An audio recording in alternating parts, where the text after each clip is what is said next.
Yo, what's up guys? Kuya Renny Boy here for today's video. Meron na naman akong isi-share sa inyo na 100% work from home job na pwede kahit wala kang experience. Okay? And guess what? Napaka-solid nito dahil si Kuya Renny Boy po mismo yung hiring ngayon. Kailangan ko ng 10 general or administrative virtual assistant. Okay? And pwede po kahit walang experience, pero make sure na matapos nyo tong video na to, malay mo, qualified ka dito. Okay? So yun lang guys, no? Sa mga naghahanap pala ng work from home, survey muna tayo. Comment sa baba ng work from home. Sa mga naghahanap naman ng call center job na Tagalog lang, comment sa baba ng local account. Okay, for today's video, meron akong hiring ngayon guys, okay? 10 virtual assistant yung kailangan natin under sa Renaissance Company. Okay, sa mga hindi pa nakakakilala, by the way, this is Kuya Renny Boy and VA agency owner na po ngayon at meron po tayong minamanage na company. Okay? And then dito po sa hiring natin, medyo tawag dito, tatanggap tayo ng walang experience, pero make sure guys, na qualified tayo. Meaning to say, dapat alam natin yung mga tools na gagamitin and at the same time, dapat professional po tayo. Okay ba yun? So, yun guys, make sure na matapos itong video na to, make sure na naka-tune in kayo dahil marami pa tayong mga work from home opportunities in the future. Yung subscribe button dyan sa baba, click nyo na lang yung subscribe, libre lang yan, click nyo na lang yan guys. May subscribe button dyan para updated kayo. Alam niyo naman, kada upload ni Kuya Rene Boy, palaging paunahan yan. Okay? And then make sure na nakashare kayo dito sa video natin. Okay? So, syempre excited malaman ni Kuya Rene Boy kung taga saan yung mga nanonood ngayon. Okay? Taga saan kayo? Comment naman dyan sa baba. Shoutout po sa inyo lahat. So, yun guys, hindi na natin to patatagalin. Pag-usapan na natin yung pinaka-hiring natin, which is yung pagiging admin VA. Okay? Hiring po si Renaissance ngayon ng admin VA or admin virtual assistant. Luckily, meron tayo na close na client and in need po ako ngayon. Okay? So, ano bang kailangan natin gawin para makapag-apply? Napakadali lang guys, pupuntahan nyo lang yung website natin, which is yung renaissanceva.com. Pero bago natin yan puntahan, bago kayo mag-apply, magbibigay ako ng konting context kasi baka mamaya sugod kayo ng sugod, hindi nyo pala alam yung gagawin. Okay, so punta muna tayo dito. Share muna ako ng screen. Yan. So, nakikita na ba yung screen ko, guys? Wait lang. Wala pa pala. So, share muna ako ng screen.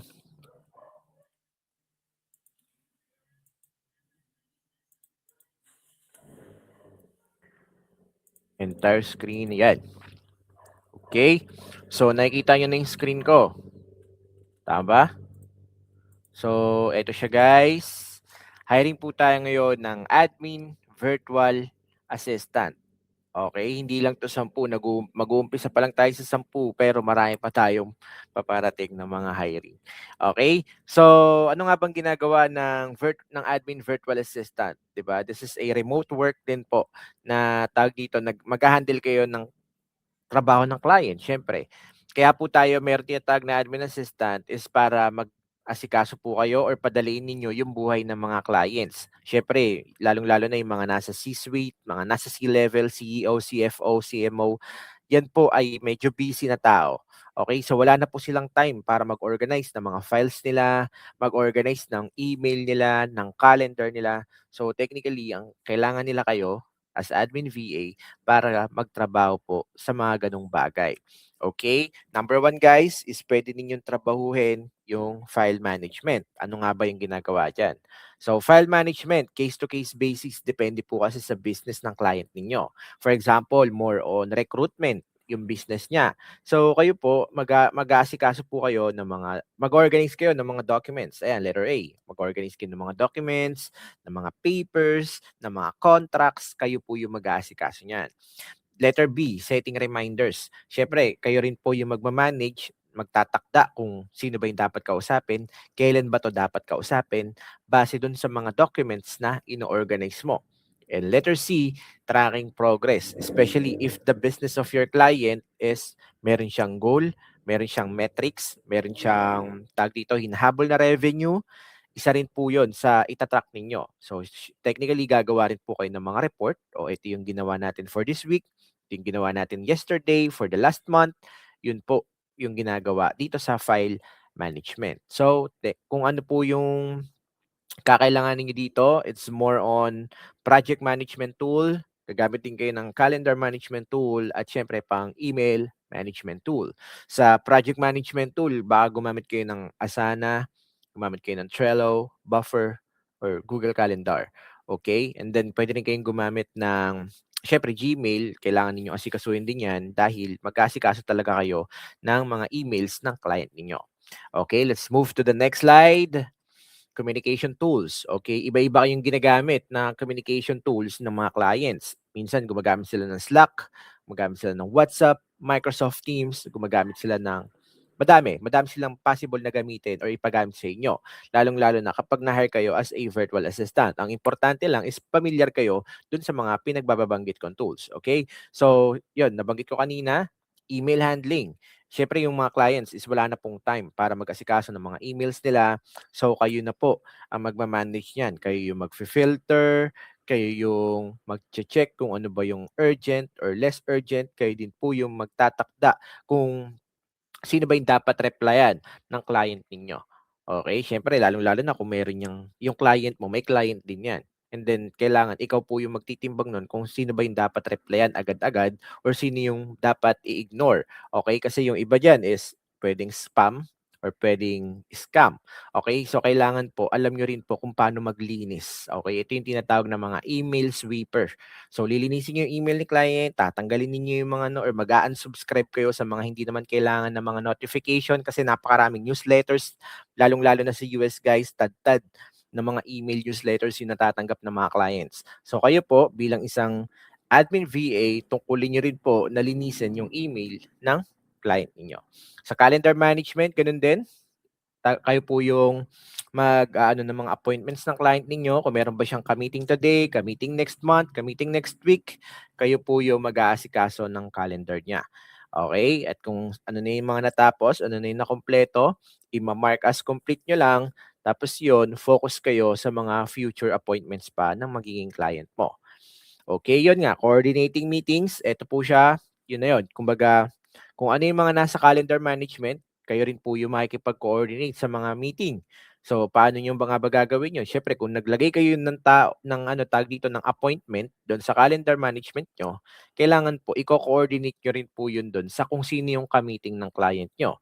Either kayo po yung mag-a-ask ng follow-up, kayo po yung magbibigay ng reminder, kayo po yung magsasend ng email notification para ma-remind yung kausap niya o yung ka-meeting niya tungkol dun sa mangyayaring meeting. Okay? So, next slide tayo. Ayun na, tools you need. So, katulad ng mga naririnig ninyo, dapat guys, kahit wala po tayong experience, knowledgeable po tayo sa mga tools na gagamitin. Lalong-lalo na yung mga Google products. Ayan, katulad ng Google Forms, Google Sheets, Google Calendar. Yan, napaka-importante po na knowledgeable kayo kahit papano. Sa mga Microsoft Offices, katulad ng Excel, PowerPoint, yan po, importante na knowledgeable kayo dyan. Kahit yung mga basics lang guys, okay? Sa monday.com, isa rin po itong project management tool na kung saan tag dito, makapag-manage kayo ng mga bagay-bagay, ng mga projects ninyo na ongoing, yung mga projects na na-complete, dyan nyo po yan maaayos sa monday.com. Okay, sa Asana, same thing, Trello, mga project management tools. So, bibigyan ko kayo ng konting overview mamaya kung ano itsura niyan. Siyempre, Gmail, dapat knowledgeable din po kayo. Okay? So, actually, meron din akong mga courses, guys, na tinuturo ko po kung paano gamitin tong mga to. Okay? Kung paano gamitin yan, meron tayong courses dyan. Okay? Kung gusto ninyo mag-avail, later, explain ko sa inyo. Basta ang importante, guys, yung hiring po natin.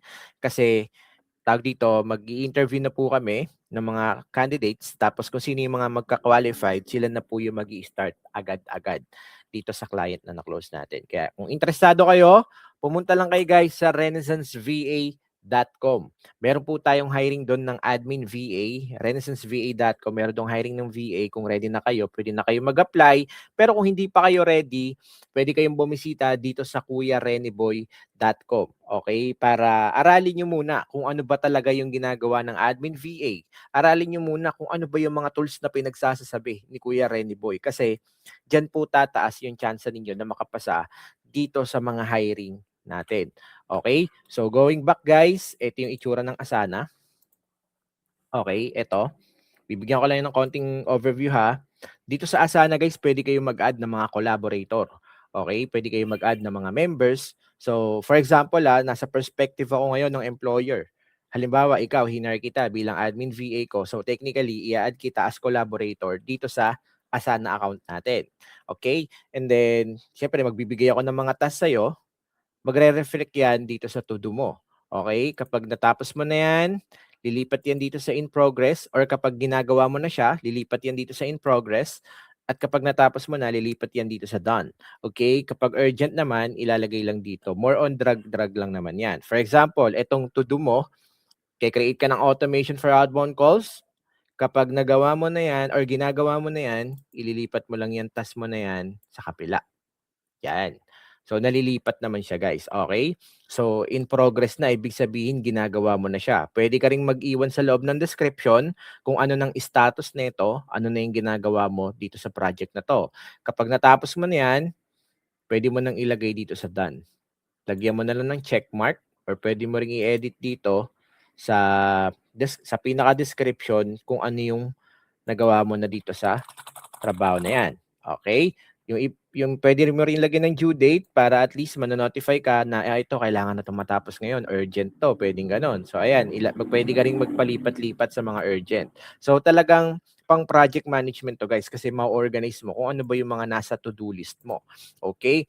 Pwede mo rin naman tong ilipat on a calendar setup, parang ganyan, 'di ba? Calendar, tapos select mo na lang yung months para magmumukha siyang Google Calendar. Tapos yan, pwede ka na maglagay ng mga task mo dito. Okay, for example, today, 27, I have a meeting. For example lang guys I have a meeting with Naoya Takamatsu. Okay, and then pwede mo na siyang ilagay dyan. Kapag completed, lagyan mo na lang ng check mark. Kapag tapos na yung meeting mo sa kanya, pwede mo rin lagyan ng description kung para saan ba yung meeting na yan. For example, AI discussion between CEOs to know more about his company, Kohomada Inc. Something like this, okay? So at least meron na kayong idea ngayon kung paano ginagamit si Asana. Actually, marami pa kayong pwedeng matutunan dito and then binigyan ko na rin kayo ng overview. Ang importante guys, knowledgeable po kayo sa mga basics when it comes to Google Products, Google Forms, Google Sheets, sa Trello, sa Notion, ayan, ano pa ba, sa Slack. Yan po. Huwag kayong mag-alala guys kasi meron naman tayong online course na lahat. Tinuro po natin yon, okay? Kung pupunta lang kayo sa kuyareniboy.com, yan, kuyareniboy.com. Ilalagay ko na lang yung description dyan sa baba. Meron tayong naka-limited time offer ngayon. Okay? Kung gusto ninyong kunin yung access ninyo, i-click nyo lang yung I want my access. Makikita nyo dito guys yung mga success stories ng mga naging virtual assistant na dahil sa mga videos ni Kuya Rene Boy. Ayan guys, so first time VA siya, 37,995 pesos yung sahod niya agad. Okay? Ito po guys, mga na-hire po. Yung iba, call center agent na. Yung iba, virtual assistant na. And hopefully guys, ikaw na po yung next. Okay? Sa mga gustong mag-claim ng access nila, comment sa baba. Claim it. Tapos punta na kayo dito sa kuyareniboy.com. Okay? Kasi ang presyo po nito ay 2,500 pesos. Pero dahil naka-limited time offer tayo ngayon, makukuha nyo to. Ngayon guys for only 299 pesos. Ayun guys 2.5 yung original price, 299 na lang sa inyo sa mga nandito sa YouTube channel ko. Okay, kaya pumunta na kayo dito. Kapag paid na po, send nyo lang yung screenshot dito sa Gmail na to. noveso08@gmail.com, automatically isesend ko na po yung online course. Ito po yung mga laman yan. Hindi lang yung mga tools ituturo ko po iba't ibang freelance job at iba't ibang VA jobs. Okay, so ano na yan, complete package na yan. Meron din diyang Go High Level, pang SEO, pang copywriter, from email manager. Halos lahat guys, kumpleto na yan. Nandito na po yan sa ating Ultimate Online Course. Kaya puntahan nyo na si kuyareniboy.com. Okay? So, yun lang guys. Tawag dito, marami pa tayong work from home hiring. Kung interesado kayo, pumunta na kayo sa website natin, renaissanceva.com. Under careers, makikita nyo dito yung admin virtual assistant hiring natin. Ang responsibilities, manage emails, scheduling, provide customer service support, maintain document organization and management. Excellent organizational skills ang kailangan, strong attention to detail, and proficient in office software and communication tools, yung mga nabanggit ko kanina. May nakita ba kayo na required ang experience? Siyempre wala. Para po ito sa mga kaswabing tunay natin, kahit wala kang experience, pwedeng-pwede nyo nang i-click yung apply now. So hopefully guys, kita-kits po tayo sa ating interview. Galingan po ninyo para ma-hire po kayo dito sa Renaissance VA. Okay? So yun guys, kung hindi nyo pa ako na-follow sa bagong Facebook page ko, this is the perfect time, okay, para pag-usapan natin yan dahil mamimigay tayo ngayon ng giveaway. Okay, syempre tagwa 1,000 GCash pa rin para sa mga mahuhuli kong naka-follow na sa bagong Facebook page natin. Naka-follow na ba kayo guys o hindi pa? So I guess hindi pa, no? So ang gagawin nyo lang guys, punta lang kayo sa Facebook, tapos i-search ninyo Kuya Rene Boy Official. Eto guys, yung bago. Ayan na, konti pa lang yung followers nito. 296 followers, okay? And then mamimili po ako ng mga naka-follow na dito. So sa mga naka-follow na dyan, comment sa baba ng Kuya Rene Boy Official. Ayun lang guys, 296 pa lang yung followers niyan. Pero syempre, naniniwala ako na pupuntahan nyo yan kasi ang daming work from home hiring guys na paparating. So kita-kits na lang guys sa mga next videos ko. Hopefully, mahire ka na sa pagiging virtual assistant this 2026. Ayun guys, i-claim it mo na lang yan. Premium client will be yours this 2026. See you on my next video. Shoutout sa lahat ng mga nagpapa-shoutout dyan. God bless us all. Dire-diretso yan guys. Walang patid.